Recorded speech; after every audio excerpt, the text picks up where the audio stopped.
Welcome to Solvetic, your channel to always learn technology easily. Below in the description, you will find useful links and commands we used in this video.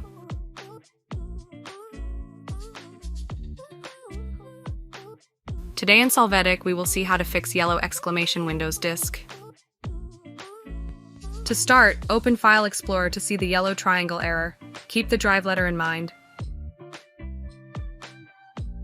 Now in the search box, enter CMD, click Run as administrator and click Yes.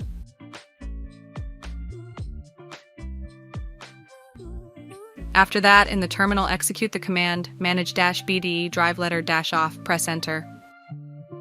Hey, remember to subscribe Solvetic channel.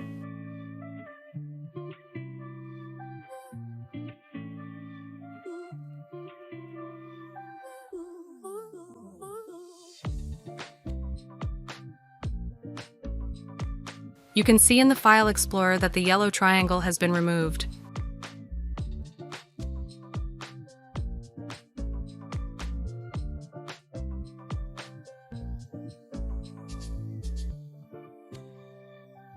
We hope it has been helpful for you. Here are links to watch more videos of your interest and subscribe to the Solvetic channel. Thank you.